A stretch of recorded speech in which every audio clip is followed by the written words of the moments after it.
स्वागत है आपका। आप देख रहे हैं इंडिया टीवी। आपके साथ मैं हूं प्राची पाराशर। वक्त है कहानी कुर्सी की का। रोज की तरह खास मेहमान हमारे साथ स्टूडियो में हैं। राहुल महाजन जी हमारे साथ हैं, विजय त्रिवेदी जी हमारे साथ हैं और समीर चंगावकर जी हमारे साथ हैं। बहुत स्वागत है सर आप सभी का। आइए सबसे पहले बात करेंगे प्रधानमंत्री नरेंद्र मोदी के दक्षिण दांव की। आज जब तमिलनाडु में विजय की शपथ हो रही थी तो मोदी भी साउथ के राज्य कर्नाटक में मौजूद थे। 5 राज्यों की विधानसभा चुनाव के नतीजों के बाद बीजेपी का मिशन साउथ शुरू हो गया है। भले ही तमिलनाडु में बीजेपी को 1 सीट पर जीत मिली, केरल में 3 कैंडिडेट ही जीते, लेकिन बीजेपी का मिशन 2029 है। अगले लोकसभा चुनाव में बीजेपी दक्षिण के राज्यों से भी मैक्सिमम गेन करना चाहती है। देखा जाए तो दक्षिण भारत से धीरे धीरे ट्रेडिशनल पार्टियों का दबदबा खत्म हो रहा है। तमिलनाडु में नई पार्टी टीवीके ने सरकार बना ली है। तमिलनाडु की पॉलिटिक्स द्रविड़ पार्टियों के बीच ही घूमती थी, लेकिन अब सुपरस्टार विजय ने धमाकेदार एंट्री कर दी है। कर्नाटक की बात करें तो बीजेपी वहां मजबूत है, सरकार एक बार बना चुकी है। केरल में बीजेपी का ग्राउंड बेस मजबूत हो रहा है, वोट शेयर बढ़ रहा है। आंध्र में एनडीए की सरकार है, तो वहीं तेलंगाना में बीजेपी कांग्रेस के बाद लोगों की सेकंड चॉइस बन रही है। तमिलनाडु एक ऐसा स्टेट है जहां बीजेपी को सबसे ज्यादा मेहनत की जरूरत है। आज विजय के शपथ ग्रहण में राहुल गांधी नजर आए और मोदी ने कर्नाटक से कांग्रेस और राहुल गांधी पर जबरदस्त अटैक किया। सबसे पहले आपको सुनवाते हैं मोदी ने आज कांग्रेस को क्या कहा। कांग्रेस की पहचान आज एक परजीवी पार्टी की बन गई है और इसलिए वो पहला मौका मिलते ही अपने साथियों के साथ भी विश्वासघात करती है। और इसलिए ही कहा जाता है कि कोई ऐसा सगा नहीं जिसे कांग्रेस ने ठगा नहीं। अभी तमिलनाडु में ही देखिए, 25-30 साल से कांग्रेस का डीएमके के साथ घनिष्ठ संबंध था। डीएमके के साथ गठबंधन ने कितनी ही बार कांग्रेस को संकटों से बाहर निकाला और 2014 के पहले 10 साल उनकी जो सरकार थी वो भी डीएमके के कारण टिकी थी। लेकिन क्या हुआ, जिस डीएमके के साथ 25-30 साल का जीने मरने का नाता था, हर पल जो डीएमके कांग्रेस की भलाई के लिए काम करती थी, लेकिन जैसे ही सत्ता का खेल कहीं और मुड़ गया तो सत्ता के लालच में सत्ता भूखी कांग्रेस ने पहला मौका मिलते ही डीएमके की पीठ में छुरा भोंक दिया। परजीवी कांग्रेस को अब एक और पार्टी चाहिए जिसकी पीठ पर सवार होकर वो प्रासंगिक बनी रह सके। तो अब देखिए, एक तरफ कांग्रेस पर अटैक कर रहे हैं तो वहीं सुपरस्टार विजय को भी आज प्रधानमंत्री ने साधा और ये कहा कि बच के रहिएगा, कांग्रेस की आदत है धोखा देने की। ऐसा ना हो कि कांग्रेस विजय को भी धोखा दे दे। मुख्यमंत्री वो तमिलनाडु के बन चुके हैं। यानी कुल मिलाकर ये कहा जा सकता है कि ऐसे राज्य जहां अभी भी बीजेपी संघर्ष कर रही है, मेहनत कर रही है, धीरे धीरे अपने पैर जमा रही है, वहां कांग्रेस पर निशाना साधकर एक मौका है जो प्रधानमंत्री नरेंद्र मोदी ढूंढ रहे हैं। और ये मौका कितना कामयाब होगा, संगीत जी ये आप समझाइए। उनका ये कहना कर्नाटक में खड़े होकर कि कांग्रेस परजीवी पार्टी है, कांग्रेस जिसके कंधे पर सवार होती है उसे खा भी जाती है और सत्ता के लालच में जब मौका आता है तो फिर बैक स्टैबिंग भी कर देती। देखिए, परजीवी तो मुझे तो नहीं लग रहा है, क्योंकि वो दूसरों को भी मारती है और अपने भी मर जाती है, तो दोनों आत्महत्या के करीब पहुंच जाते हैं। आप देखिए, लालू प्रसाद यादव के साथ मिले तो लालू प्रसाद यादव को खा गया। अखिलेश यादव के साथ मिले थे, दोनों बबुआ साइकिल की सवारी कर रहे थे तो अखिलेश को उन्होंने डुबा दिया था। इस बार जरूर अखिलेश को थोड़ा सा राहत की सांस मिली और अपने भी सांस निकल के आई है। एक ही एग्जाम्पल दिखाई दे रहा है, वो यहाँ का था और थोड़ा बहुत महाराष्ट्र का था। दो जगह ऐसा एग्जाम्पल दिखाई दे रहा था, बाकी और कहीं ऐसा एग्जाम्पल दिखाई नहीं देता है। और इसमें तो कोई दो राय नहीं है कि कांग्रेस के भविष्य के लिए परजीवी होने के ये कोई जैसे उसका चॉइस नहीं है। कई चीज़ें जो होती है ना, हमारा चॉइस होता है, कोई विकल्प रहे तब ना, आपके पास कोई विकल्प नहीं है। यदि आप अकेले चुनाव में जाते हैं, आप अकेले चुनाव में आप पश्चिम बंगाल में गए, आप 2 सीटों तक जाकर के सिमट गए। एक समय था कि कांग्रेस पार्टी ने वहाँ पर एक छत्र राज किया था बिहार में। जो बिंदेश्वरी दुबे जो थे वो शायद उनके अंतिम चीफ मिनिस्टर थे, उसके बाद उनके पास चीफ मिनिस्टर नहीं बना। और अमित शाह जी ने बहुत अच्छा परसों बताया था कि भाई 42 साल से यहाँ, 36 साल से यहाँ, 34 साल से यहाँ कांग्रेस पार्टी सरकार नहीं बना पा रही है, स्टेट आफ्टर स्टेट उसके खत्म हो जाए। और एक आंकड़ा देखिएगा आपके दर्शकों के लिए, कांग्रेस जहाँ भी तीसरे पर जाकर के खिसक जाती है, वहाँ से फिर पहले नंबर पर आने की उसकी क्षमता खत्म हो जाती है। कोई भी स्टेट आप ले लीजिए, एग्जाम्पल के एक सिर्फ इसका अपवाद निकला था महाराष्ट्र के अंदर, जहां वो सेकंड लार्जेस्ट पार्टी बन करके आई थी। नहीं तो कांग्रेस पार्टी का ही ये पूरा का पूरा पैटर्न देखेंगे, जहां वो तीसरे तक खिसकती है तो फिर दूसरा बनने की और पहले बनने की क्षमता तो खत्म ही हो जाती है उसकी। तो आज कांग्रेस को यदि आप देखेंगे कि उसके 3 अपने राज्य हैं जहां पर वो शासन में है, कर्नाटक के अंदर है, पंजाब के अंदर है और हिमाचल प्रदेश के अंदर है। अब उसे लगता है कि जितनी क्षेत्रीय पार्टियां हैं वो करीब करीब सब निपट गई हैं। डीएमके निपट गया है, ममता बनर्जी निपट गई हैं, अखिलेश निपटे हुए हैं। ये सब क्या करते थे, कांग्रेस पार्टी पर दबाव बांध करके कांग्रेस पार्टी को घुटने के बल पर सरकाने की कोशिश करते थे। जब विधानसभा का चुनाव होता था तब, जब लोकसभा के चुनाव होता था तब उनका मानना था कि हम बड़े भाई हैं, आप छोटे भाई हैं। और कांग्रेस को हमेशा ये लगता था कि भाई ये क्षेत्रीय पार्टियां हमारी जमीन खा करके क्षेत्रीय पार्टियां यहाँ खड़ी हुई है। तो कहीं ना कहीं विजय के साथ जाने में उनको लगता है कि एक नई पार्टी आई है, इसके साथ जाकर के कल निगोशिएशन हुआ। तो आपने देखा होगा कि विजय का स्टेटमेंट एक बहुत है, विजय के लिए मुस्लिम लीग जो है वो सेकुलर पार्टी है, बाकी जिन दलों के साथ सेकुलर है वो, बाकी जो दल हैं वो सब सेकुलर हैं। भारतीय जनता पार्टी उनके लिए सेकुलर नहीं था, लेकिन मुस्लिम लीग उनके लिए सेकुलर था। और वो अपने आप को उन्होंने डिक्लेयर कहा कि हम कांग्रेस की आइडियोलॉजी के करीब अपने आप को मानते हैं।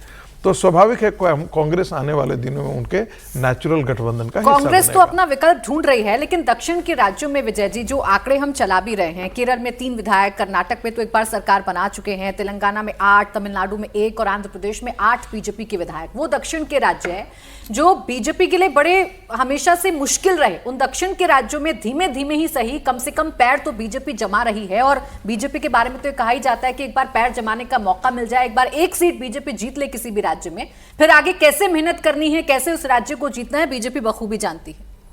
बिल्कुल ठीक है। बीजेपी के लिए जो अभी तक हम लोग नॉर्थ इंडियन पार्टी के तौर पर कहा करते थे, अब वो पूरे वो अंग बंग कलिंग तक पहुंच गई। जो पूरा का पूरा ईस्टर्न साइड है, नॉर्थ तो है ही उनके पास, राजस्थान, मध्य प्रदेश, उत्तर प्रदेश, हिमाचल, अब वो पूरा पूर्वी भारत भी उनके पास आ गया है। और दक्षिण भारत में वो कदम बढ़ा रही है। हालांकि बहुत टाइम लग रहा है, बहुत मुश्किल है, क्योंकि वो एक कल्चरल डिफरेंस कह लें, आइडियोलॉजिकल डिफरेंस कह लें, वो सब तरह की बात। लेकिन केरल में भी 3 विधायक हो जाएं, तमिलनाडु में भी हो जाएं, आंध्रा में भी हो जाएं, तो एक ये व्यवस्था बन रही है। और आप ये ठीक कह रहे हैं कि वो जहाँ पहुँच जाते हैं वहाँ देर सबेर पैर जमा लेते हैं। वो लगातार काम हो रहा है। लेकिन कांग्रेस के लिए भी, कांग्रेस के पास भले ही बहुत सारे सरकारें नहीं हों, लेकिन शायद ही कोई स्टेट हो जहाँ पर उनकी जगह, कार्यकर्ता, जमीन, बोर्ड, बैनर ना हो।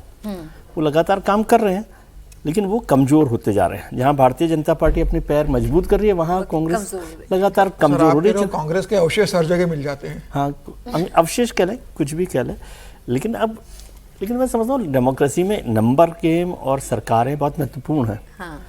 लेकिन केवल उसी आधार पर आप किसी पार्टी को पॉपुलर पार्टी के तौर पर नहीं आंक सकते, क्योंकि यदि आप हिस्ट्री देखें तो 1952 से 1990 तक पहली बार भारतीय जनता पार्टी की सरकार 1990 में बनी, 5 मार्च 1990 को हिमाचल में। वो भी अनस्टेबल गवर्नमेंट थी शांता कुमार जी की, राहुल जी के प्रदेश से। फिर मध्य प्रदेश और राजस्थान और जगह। उसमें आगे एक्सप्लेन करिएगा शांता कुमार जी की सरकार क्यों गई। हाँ, वो तो खैर अलग बात है, लेकिन मैंने कहा कि तो 40 साल लगे भारतीय जनता पार्टी को सरकार बनाने में, और एक बड़ी, लेकिन उसके बाद उसने पीछे मुड़कर नहीं देखा। इवन जब 92 में सरकारें बर्खास्त कर दी नरसिम्हा राव सरकार ने सेंटर में बाबरी मस्जिद के बाद, तो उसके बाद भी सरकारें लगातार उनकी बढ़ती रही और वो अपनी जगह बना रहे। बीजेपी और कांग्रेस में यही फर्क है कि कांग्रेस अपनी जमीन छोड़ती जा रही है और भारतीय जनता पार्टी अपनी जमीन बढ़ाती जा रही है। ये तो ये एक बड़ा पॉलिटिकल, क्योंकि आप सोचिए उड़ीसा जैसा स्टेट जिसे हम सब नेशनलिज्म वाला या लैंग्वेज वाला स्टेट मानते थे, लिंग्विस्टिक स्टेट, वहाँ उनकी सरकार हो गई। पश्चिम बंगाल में उनकी सरकार हो गई। पूर्वी भारत को तो ज़्यादातर लोग समझते ही नहीं थे कि वो भारत के हिस्से में है या क्या। आप पूरे के पूरे पूर्वी भारत में भारतीय जनता पार्टी की सरकार बन गई है। तो अब विपक्ष को और कांग्रेस को देखना कि वो किस तरह से इस रास्ते पर अपनी जगह वापस ले सकते हैं। एक है जो टॉप से नीचे ऐसा लुढ़का कि लगातार नीचे ही लुढ़कता जा रहा है, और एक है जिसने शून्य से गिनती शुरुआत की, लेकिन अब वो शून्य से आगे कितना निकल चुका है, उसका हाथ पकड़ना कितना मुश्किल हो रहा है, ये कम से कम दक्षिण के राज्यों से आ रहे नतीजे तो बता रहे हैं। और प्रधानमंत्री का बार बार दक्षिण के राज्यों में जाना, समीर जी वहां पर दौरे करना, आज तमिलनाडु में जब नई सरकार का गठन हो रहा है, कांग्रेस के साथ मिलकर थलापति विजय आज मुख्यमंत्री बन रहे हैं, ऐसे में प्रधानमंत्री का कर्नाटक जाना, आर्ट ऑफ लिविंग में पहुंचना और वहां पर संबोधित करना और ये बताना कि लोटस की छत्र छाया में या लोटस की लीडरशिप में कैसे पूरा देश आगे बढ़ रहा है, तो मैसेजिंग कहां पर कैसे करनी है, कहां पर कैसे अपनी जमीन तलाशनी है, ये बीजेपी बखूबी जानती है। देखिए, मुझे लगता है कि प्रधानमंत्री नरेंद्र मोदी और भारतीय जनता पार्टी इस बात को अब समझ गई है बहुत अच्छे से कि उत्तर भारत के अंदर, पूर्व भारत के अंदर और पश्चिम भारत अगर देखें और नॉर्थ ईस्ट देखें तो भारतीय जनता पार्टी बहुत स्ट्रांग वहां पर खुद भी हो गई है और अपनी सहयोगी के साथ बहुत मजबूत सरकार चला रही है। अब प्रधानमंत्री नरेंद्र मोदी इस बात को जानते हैं कि देश को अगर कांग्रेस मुक्त करना है तो दक्षिण में भी भारतीय जनता पार्टी को पैर फैलाने होंगे। अगर कांग्रेस का आप अगर देखें दक्षिण सपोर्ट, तो कांग्रेस के 99 सांसद है, लेकिन 49 सांसद कांग्रेस के दक्षिण के राज्यों से आते हैं। 49 सांसद मतलब आधे से ज्यादा सांसद कांग्रेस के दक्षिण के राज्यों से आते हैं। और कांग्रेस का प्रभाव भी अगर आप देखेंगे तो अभी 5 राज्यों में चुनाव हुए, तो केरल में कांग्रेस ने सरकार बना ली है, गठबंधन में यूडीएफ ने बना ली है। अगर आप देखेंगे तो तेलंगाना में कांग्रेस की सरकार है, एक हिमाचल में कांग्रेस की सरकार है और कर्नाटका में सरकार है। तो कर्नाटका, केरल और तेलंगाना 3 राज्य उनकी सरकार है और तमिलनाडु में 5 एमएलए हैं और उन्होंने वहां सरकार में अब कह सकते हैं कि उनके टेके पे सरकार है, तो वो शेयर राहुल गांधी उसका ले सकते हैं। लेकिन बड़े 3 राज्य अगर देखें तो कर्नाटका में सरकार है, केरल में आपकी है, तमिलनाडु में आपकी पूर्ण बहुमत की, तेलंगाना में आपकी पूर्ण बहुमत की सरकार है। तो मुझे लग रहा है कि भारतीय जनता पार्टी की कोशिश है कि अब कांग्रेस को अगर कमजोर करना है, सत्ता से बाहर करना है, पूरे राष्ट्र में कमजोर करना है, तो दक्षिण की ओर फोकस करना पड़ेगा। और भारतीय जनता पार्टी भी इस बात की कोशिश में है कि उत्तर भारत हमारे पास है, और जो भारतीय जनता पार्टी पर लगता रहा है कि उत्तर भारतीय की पार्टी है, हिंदुओं की पार्टी है, हिंदी की भाषी लोगों की पार्टी है, दक्षिण में भारतीय जनता पार्टी को बहुत प्रभाव नहीं बढ़ा। लेकिन मुझे लगा कि भारतीय जनता पार्टी ने जिस तरीके से आंध्र प्रदेश में चंद्रबाबू नायडू के साथ गठबंधन किया, अब राज्य सरकार में वहां सहयोगी दल के रूप में है, तेलंगाना में लोकसभा चुनाव में जिस तरीके से बेहतर भारतीय जनता पार्टी ने वहां प्रदर्शन किया है, कर्नाटका में तो भारतीय जनता पार्टी की सरकार काफी बार रह चुकी है और उम्मीद है कि जिस तरीके से कर्नाटका में कांग्रेस की सरकार है, आने वाले विधानसभा चुनाव में कर्नाटका में भारतीय जनता पार्टी सरकार बना लेगी। तो भारतीय जनता पार्टी की कोशिश है कि कर्नाटक, जो दक्षिण का सबसे बड़ा द्वार है कर्नाटका, वहां अगली बार सरकार बनाना है। उसके अलावा भारतीय जनता पार्टी ने जिस तरीके से अब केरल में अपने 3 विधायक बना लिए, जिस केरल में भारतीय जनता पार्टी को कोई पूछता नहीं था, आज उनके 3 एमएलए, एक सांसद है सुरेश गोपी जो केंद्र के अंदर मंत्री है। तो मुझे लग रहा है कि भारतीय जनता पार्टी का पूरा फोकस दक्षिण के राज्यों की तरफ होगा और मुझे लग रहा है भारतीय जनता पार्टी उसी दिशा में कोशिश कर रही है। प्रधानमंत्री मोदी ने जो आज कांग्रेस को लेकर कहा है और विजय को संदेश देने की कोशिश की है कि संभल कर रहना, कांग्रेस जिसके साथ जाती है उसको खा जाती है। मतलब उन्होंने विजय को सचेत किया है कि भाई कांग्रेस के भले ही 5 एमएलए के दम पर आपने आज सरकार बनाई है और ये धोखा देने वाली पार्टी है। उन्होंने डीएमके का जिक्र किया कि जिस तरीके से डीएमके ने, कनिमोजी ने कल ही लिखा है कि भाई हमें कांग्रेस से अलग बढ़ने की जगह दी जाए लोकसभा के अंदर, अब डीएम के साथ गठबंधन टूट गया है। लेकिन क्या कांग्रेस के लिए बड़ा संकट है जो प्रधानमंत्री कहना चाहते हैं, 2 साल बाद लोकसभा का चुनाव है, तो क्या कांग्रेस अब तमिलनाडु में विजय के साथ लोकसभा चुनाव लड़ेगी या डीएमके के साथ लगातार चुनाव लड़ते रहिए तो उसके साथ जाएगी, ये देखने वाली बात होगी। फिलहाल भारतीय जनता पार्टी के का ये कोशिश दक्षिण राज्यों में जाने की, प्रधानमंत्री मोदी ने बहुत स्पष्ट संदेश दे दिया है कि भारतीय जनता पार्टी का अगला फोकस कांग्रेस को दक्षिण से उखाड़ फेंकना होगा। एक और संदेश दिया है, मैं वो सुनवा देती हूँ। आज जब श्री रविशंकर के यहाँ संबोधित कर रहे थे प्रधानमंत्री नरेंद्र मोदी, तो जनता को संबोधित करते हुए प्रधानमंत्री ने अपने ही अंदाज में कहा कि मैं आपका ही हूँ, आपके लिए ही आया हूँ और आज जहां बैठा हुआ हूँ वो भी आप ही के कारण बैठा हुआ हूँ। सुनिए जरा। आप ही का हूं, आप ही के बीच आया हूं और आप ही के लिए आया हूं। और जहां हूं वहां भी आप ही के कारण हूं।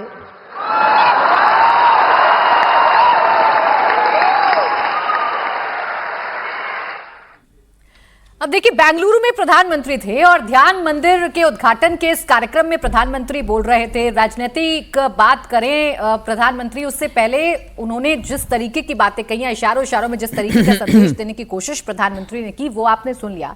राहुल जी, यहीं पर आगे वो जो मैं लोटस वाली बात कह रही थी, वो लोटस का भी जिक्र प्रधानमंत्री ने किया था और यही अंदाज है प्रधानमंत्री का, कहीं पे निगाहें कहीं पर निशाना, ये कहें तो गलत नहीं होगा।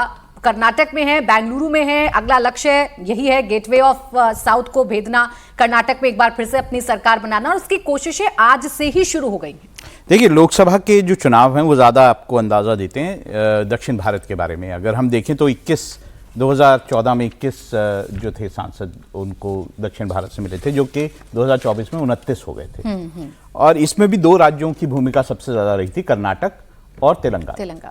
ये 2 राज्य ऐसे हैं, देखिए कर्नाटक में तो ऐसा लगता है कि कांग्रेस जो है अपने जो अंदरूनी कलह है उसके कारण कहीं ना कहीं सत्ता खोएगी, क्योंकि जिस तरह से 2 लोग वहाँ पे लड़ रहे हैं कांग्रेस के प्रमुख नेता, तो उसके कारण बीजेपी के, मेरे को लगता है कि जो प्रॉस्पेक्ट्स हैं वो ज़्यादा बढ़ जाते हैं। वैसे अगर हम देखें विधानसभा चुनावों को देखें 2014 और 2024 अगर हम 14 और 2024 में देखें तो एक ही जैसी सीटें लगभग कर्नाटक से 17 सीटें आई थी।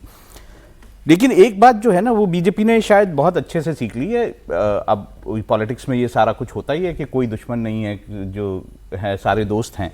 तो अगर मैं उसका एक एग्जांपल देखूं तो अंबरनाथ म्युनिसिपल कॉरपोरेशन एक एग्जांपल है, जिसमें बीजेपी, कांग्रेस और एनसीपी एक साथ मिलकर है। और दूसरा एग्जांपल जो है वो अकोट की म्युनिसिपैलिटी है, जिसमें बीजेपी और AIMIM साथ है। तो कोई कॉम्बिनेशन मतलब दिमाग में तो नहीं बैठता है ना, तो ये पॉलिटिक्स का कॉम्बिनेशन है। तो वो बीजेपी अच्छे से सीख गई है कि सत्ता में आने के लिए उनको जो कुछ करना है, जिस तरह के कॉम्बिनेशन बनाने हैं वो बनाएंगे। और ये शायद इसलिए भी है कि बीजेपी ये मानती है कि सत्ता में रह के ही चेंजेस किए जा सकते हैं, जो उनकी अपनी पॉलिसीज हैं उन्हें इंप्लीमेंट किया जा सकता है, तो उसके लिए वो तैयारी कर रहे हैं। और अब दक्षिण राज्य जिसकी हम बात कर रहे थे, दक्षिण राज्यों में मुझे लगता है कर्नाटक और तेलंगाना अगले ऐसे जगहें होंगी जहां पे बीजेपी अच्छा प्रदर्शन करेगी। अब देखिए, जैसा अभी आपने उदाहरण दिया, सत्ता में बने रहने के लिए कई बार गठबंधन किए जाते हैं, और संगीत जी यही मजबूरी तो कांग्रेस की भी रही होगी ना भाई। आपको तमिलनाडु में अपनी जड़ों को मजबूत रखना है, अपने संगठन में अगर उत्साह अगर आपको भरना है, तो आप जरूरी है कि आप सत्ता के साथ रहें। और जब ऑप्शन मिल रहा है, सामने से ही आपको ऑप्शन मिल रहा है, तो कांग्रेस क्यों उस ऑप्शन को छोड़ेगी? देखिए, भारतीय जनता पार्टी और कांग्रेस दोनों के बीच में जब ये तुलना होती है तो मैं थोड़ी सा, मुझे लगता है कि उसमें दोबारा तरीके से सोचना चाहिए, दूसरे तरीके से सोचना चाहिए। भारतीय जनता पार्टी एक जिसे कहते हैं ना, चढ़ान पर थी और वो धीरे धीरे सफलता प्राप्त कर रही थी, एक के बाद दूसरा राज, दूसरा तीसरा राज। कांग्रेस पार्टी ढलान पर है। ढलान पर नीचे उतरने के बाद चढ़ना थोड़ा सा ज़्यादा मुश्किल मुझे लगता है, क्योंकि आप ढलान पर आए ही इसी कारण से क्योंकि क्षेत्रीय पार्टियां ने आपका इरोजन किया। जहां जहां भी भारतीय जनता पार्टी से वो डायरेक्ट लड़ रही है, वहां पर आप देखेंगे कि भारतीय जनता पार्टी के साथ वो अच्छा करती है। एक बार मध्य प्रदेश में चुनाव जीतती है, तो मध्य प्रदेश में हालांकि मुश्किल है, गुजरात भी मुश्किल हो गया उसके लिए, छत्तीसगढ़ मुश्किल था, लेकिन वहां भी भारतीय जनता पार्टी को कांग्रेस पार्टी ने हराया। लेकिन राजस्थान में आप देखिए, राजस्थान में एक बार भारतीय जनता पार्टी आती है तो दूसरी बार कांग्रेस आ जाती है। तो जहां हिमाचल की बात होती है तो हिमाचल में भी वो परिवर्तन करती है, उत्तराखंड होती है तो उत्तराखंड में भी हालांकि कंटिन्यू कर गया है, लेकिन ऐसा ही पैटर्न था। एक बार भारतीय जनता पार्टी है, जहां भारतीय जनता पार्टी से सीधा उसका टक्कर होता है, वहां तो कांग्रेस के परफॉर्मेंस के चांसेस बढ़ जाते हैं, अच्छे हो जाते हैं। लेकिन जहां वो क्षेत्रीय पार्टियों के साथ टकराव में है, वहां पर उसके रिवाइवल की संभावनाएं बहुत नगण्य दिखाई देती है। तो ये एक पैटर्न साफ मुझे जो है वो दिखाई देता है। तो इसमें कोई दायरा नहीं कि कांग्रेस पार्टी राइज तभी कर सकती है, दोबारा बड़ी पार्टी के तौर पर खड़ी हो सकती है, जब कोई नया नैरेटिव खड़ा करे और लोगों को उसके प्रति आसक्ति हो, उसके प्रति मन में आए कि नहीं ये बहुत अच्छी बात है। अब आप संविधान बचाओ आंदोलन लेकर के चले, लेकिन सड़क की लड़ाई तो आपने लड़ा नहीं, आप ले करके घूम गए, उस समय हो गया, लेकिन बाद में लोगों को लगा कि नहीं यार ये तो ठीक बात नहीं है जो था, और नतीजा है कि उसके बाद के जितने इलेक्शन है वो सबके सब आप इलेक्शन हारते गए। तो वो जो आपने नैरेटिव चलाने के लिए भारतीय जनता पार्टी राजनीति में नया प्रयोग करती है और उसके कार्डर्स लोग जज्बे के साथ लड़ रहे होते हैं। कांग्रेस कहीं लड़ नहीं रही होती है, डिफॉल्ट से वो सत्ता में आ जाती है। मैं बार बार फिर इसको जिक्र कर रहा हूं, भारतीय जनता पार्टी गलती करती है। पहले कहा जाता था कांग्रेस गलती करती है तब भारतीय जनता पार्टी आती है, लेकिन भारतीय जनता पार्टी के पास एक सोशल बेस होता था, कार्डर का एक बेस होता था, राष्ट्रीय स्वयंसेवक संघ के ऐसे डेडिकेटेड लोग होते थे जो जिनको अपने पैसे और खर्च पर जा करके आपकी सभाओं के हिस्सा बनते थे, आपके लिए काम करते थे, आपके लिए बूथ पर जाते थे, आपके लिए कैंपेन करते थे। क्या कांग्रेस पार्टी के पास ऐसा कोई कार्डर बचा है क्या? मुझे तो नहीं लगता है। न बंगाल में बचा है, न बिहार में। चाहे पूरा आप उड़ीसा से गिन लीजिए, न उत्तर आप आते जाइए, क्या कहीं पर भी बचा हो उसका कार्डर? आप आज देख लीजिए आसाम एक समय कांग्रेस पार्टी एक छत्र राज करती थी। असम गण परिषद का आंदोलन आया तो असम गण परिषद ने आंदोलन से पटका, लेकिन आंदोलन से निकली हुई पार्टियों की आयु बहुत कमजोर होती है, फिर वो दोबारा सत्ता में आ गई। लेकिन आज आसाम में आप मुस्लिम लीग के तौर पर आप खड़े हो गए, 19 में से 18 आपके मुस्लिम जीते हैं। हिंदुओं ने आपको पूरी तरीके से रिजेक्ट कर दिया। बंगाल में हिंदुओं ने आपको रिजेक्ट कर दिया। जिस हिंदुत्व को रोज पानी पी पी करके कोसते हैं राहुल गांधी, वो उस हिंदुत्व की ताकत है कि भारतीय जनता पार्टी सत्ता में और आप सत्ता से रोज बाहर होते जा रहे हैं। ठीक है, लेकिन देखिए केरला में उन्होंने अपनी सरकार बनाई और अच्छे खासे मार्जिन किसके से उन्होंने अपने सरकार से नहीं बनाई है। अपनी हैसियत से नहीं बनाए, वहां भी मुस्लिम लीग और फैनेटिक तत्वों के साथ बनाई। जिस मुस्लिम लीग ने भारत विभाजन किया, उसी मुस्लिम लीग के बचे हुए, और ये मत सोचिएगा कि कोई बनाने वाले, उनके संस्थापक सदस्य जो पाकिस्तान नहीं गए थे वो उस मुस्लिम लीग के हिस्से बने। अभी तो उस मुस्लिम लीग के साथ आप सरकार बना रहे हैं। वहां भी चुनौती ये है विजय जी, वहां भी चुनौती ये है कि अभी इतने दिन बीत गए हैं, बैठकों पर बैठकें चल रही हैं, 3 चेहरे हैं जो आमने सामने हैं केरला में, कौन मुख्यमंत्री बनेगा, कौन मुख्यमंत्री नहीं बनेगा, ये अभी तक कांग्रेस तय नहीं कर पा रही है केरला में। ये महत्वपूर्ण है और ये ज़्यादा बड़ा संकट है, मैं समझता हूँ कांग्रेस की लीडरशिप के लिए भी कि वैसे अभी बताया गया तीनों को ही कि भाई वो पार्टी की वजह से जीते हैं, लीडर की वजह से नहीं जीते हैं और अब आगे चलकर क्या करना है। लेकिन यदि ये क्राइसिस बहुत समय तक चला, एक तो अभी तक ख़त्म नहीं हुआ है, इसका मतलब कि नेतृत्व को लेकर सवाल खड़े हैं कि क्या इतनी मजबूत नहीं है लीडरशिप की वो तय कर सके। ये बंगाल में भारतीय जनता पार्टी एक दिन में तय कर सकती है कि शुभेंदु अधिकारी को चीफ मिनिस्टर बनाना है। मतलब उन्होंने इलेक्शन लड़ा है, कैंपेन किया, वो सब सही है, लेकिन ये लीडरशिप को तय करना था ना कि दिलीप घोष हों कि शुभेंदु हों कि अग्निमित्रा हों या कोई और हों, लेकिन उन्होंने तय कर लिया।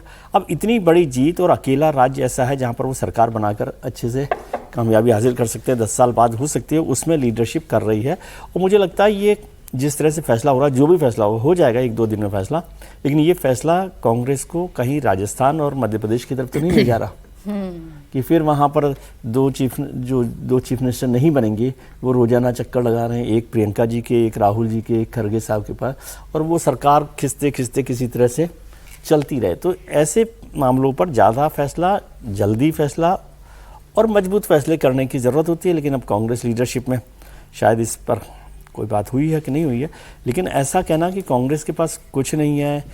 अभी 2024 के चुनाव में भी अभी राहुल जी जैसे जिक्र कर 13 करोड़ से ज़्यादा वोट, 13 करोड़ 67 लाख वोट मिले कांग्रेस को। तो कोई कांग्रेस कमज़ोर पार्टी नहीं है। और यदि इस नंबर को देखा जाए तो मेरे ख्याल से बीजेपी को तो 70 साल लग गए थे इस नंबर तक पहुंचने में, वो आज बचे हुए में भी 13 करोड़ पर है। तो इसलिए कोई भी पॉलिटिकल पार्टीज़ में और डेमोक्रेसी में ये सब चलता रहता है, सरकारें आती है, सरकारें जाती है। 77 में इंदिरा गांधी की सरकार चली गई तो लोगों को लगा था कि अब तो ख़त्म ही हो गई कांग्रेस, लेकिन 1980 में आ गई। और 1984 में जब भारतीय जनता पार्टी की 2 सीटें आई तो कौन नहीं था जिसने मर्सिया नहीं पढ़ा हो भारतीय जनता पार्टी का, लेकिन वो 303 पर पहुंच जाती है। लेकिन आप कैसे चेंज करते हो उस गियर को, जो प्रोफेसर साहब ने कहा ना, वो बड़ी बात है कि कोई एक नए नैरेटिव के साथ उनको आना पड़ेगा कि जिस पर चलकर लोग उनके साथ खड़े हो। कोई कारण तो हो उनके साथ, कहने से, चिल्लाने से काम नहीं चल पाएगा। ये देखना होगा राहुल गांधी को भी और पूरी कांग्रेस को ये देखना होगा कि जनाधार अगर आपके साथ है, अगर आपको वोट मिल रहे हैं, अगर आपका वोट परसेंटेज बना हुआ है कुछ राज्यों में, तो आपने कैसे उसे आगे बढ़ाना है, कौन सा मुद्दा उठाना है और कितना सटीक मुद्दा उठाना है।